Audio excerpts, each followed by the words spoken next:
we've been trying to tell better stories about women and clergy and the church because we really need to tell better stories.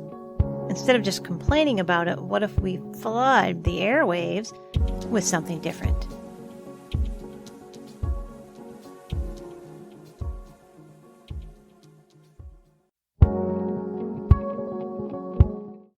Now, I know you write music.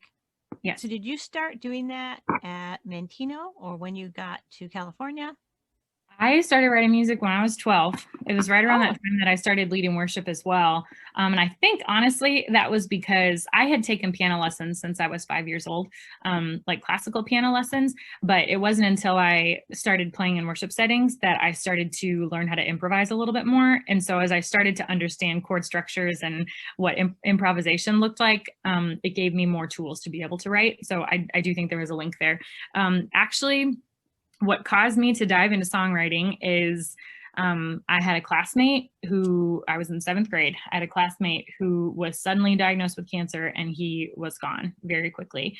And I didn't know how to process that in my 13-year-old brain and my 13-year-old heart. And I didn't have the tools to understand really what that would mean for the reality of our class going forward. And thinking about his parents and his family and just the deep anguish that would cause. And I remember one day I walked home from the bus stop.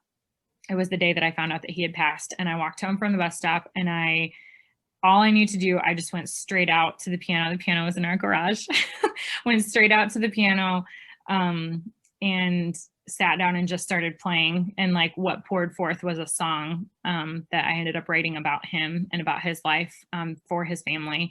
And after that, I realized that was very much a way that I could process, that praying through music and storytelling through music was not only really cathartic for me, but was something that could be a gift to other people.